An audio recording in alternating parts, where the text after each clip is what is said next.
Hi, Jeff Lawton here. I want to talk to you about weeds. Plants in a wrong place, they say. Well, are they? Or are they just a response? Are they just a symptom and not a cause of a problem? If we look carefully and observe where weeds fit in to a reparative sequence, we can read the landscape. We can rebuild ecosystems by speeding up that sequence, moving it forward in time, and we end up in an abundant, productive system simply by understanding weeds without prejudice, without assumption, but just pure observation of the facts that weeds are some of our best friends.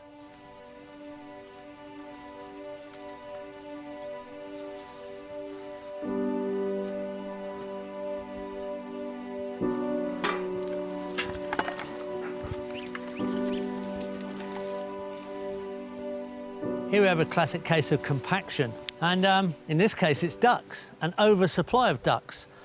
And in any square metre of ground there can be thousands of different types of seeds that could germinate, but the germination condition determines what does germinate. And when you get compaction, you get decompaction weeds that germinate, dandelions in lawns. In this case, it's this Australian weed called Paddy's lucerne, and it's a decompactor. It has long tap roots. So if you compact, the opposite effect happens. You get a decompaction root germination weed. Now this is a really wiry little plant. It's pretty tough. It puts its roots down. Nature's in no hurry. It can wait for this plant to die, and these long decompacting roots die in the ground and create compost corridors that decompact the soil. Now, we could cut these off so that happens faster, or we could spike the ground and relieve the compaction. Either way, we know from this indicator that we've had ducks on the ground too long and they've caused compaction. It's the same with any animal or any vehicle. You get the same response from the decompaction weeds wherever you live. And that's just a matter of reading the landscape through the weeds. Another germination condition is when the soil is too loose. This little blue flowering weed here is a good variety of hairnet root. It creates a hairnet that actually holds together the soil. So this is a germination condition, the opposite to compaction. This is a soil stabilizing element. And if we carefully pull it up, you'll see the whole thing is hairnet. There's soil being held together at the surface. Now, it's not compacted, it's too loose. It's vulnerable to erosion. So the type of weeds that germinate in this condition function as loose soil traps, holding together the soil for stability's sake.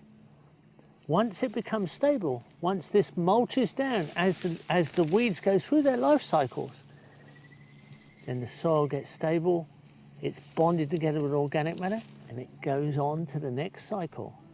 These are the things we have to understand. Here we have a classic bracken fern. Now, bracken ferns harvest potassium, and potassium, K on the element scale, burns off in a fire. You get potassium through all green material.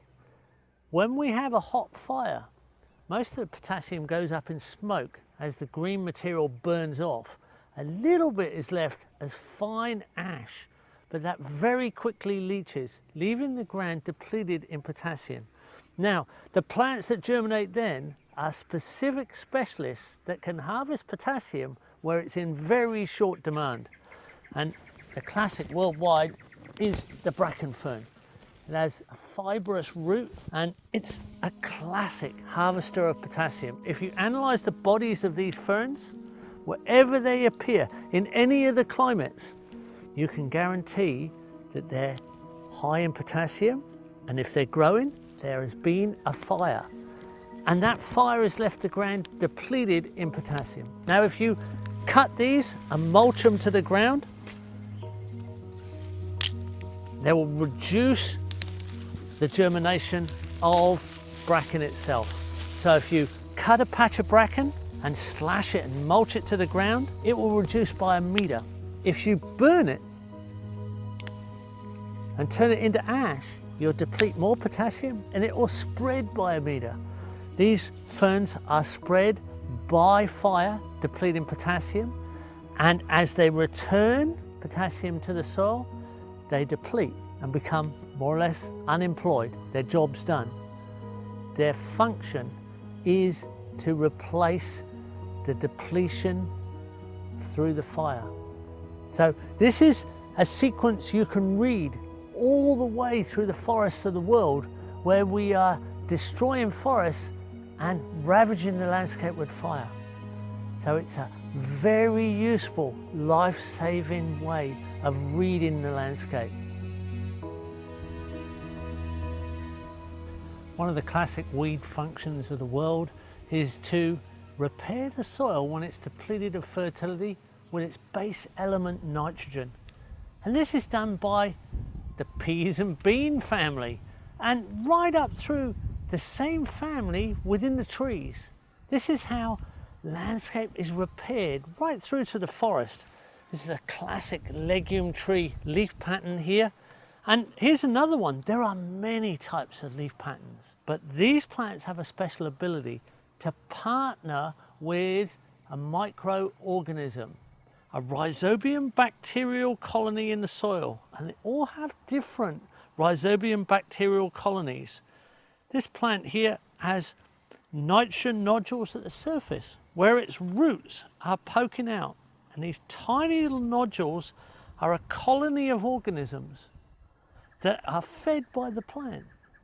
The plant's fast carbon pathways brings in photosynthesis and feeds these organisms with starch. In return, the plant is given nitrogen, and that quickly relates to protein. So most of the really good forages and feeds are also high in nitrogen because they're in that pea and bean family that have the ability to transfer nitrogen into the soil.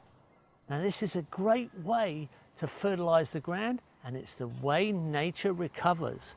So right around the world, you can use this classic weed example as an indicator that the land needs to be repaired and the land needs to be given back for what you take. And that is why traditional farmers partner with nitrogen fixing plants.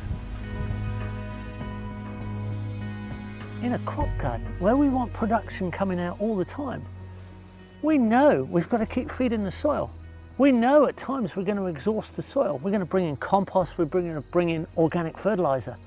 But we're in a spatial race with the weeds, especially around the footpaths and the edges. So if you replace the weeds with a designer weed, with a cover crop, a plant that fixes nitrogen, it takes up all the space. There's hardly any room for weeds. And these plants fix nitrogen. There's nitrogen nodules here. So there's nitrogen going in the soil, and the top of the plant here, that can go down as mulch. So we've got green manure mulch, we've got nitrogen in the soil, we're leaving structural roots there. It's got to be a better deal than trying to work with unruly weeds, difficult weeds. Design your own weed system, beat them at their own game.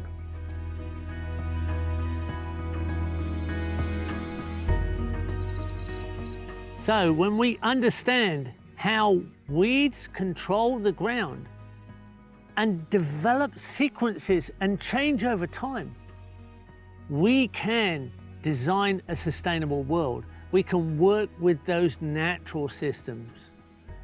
We can harmonize with the ecologies that repair the earth and go through to permanence, and that permanence can be productive forever. So we can all enjoy the journey.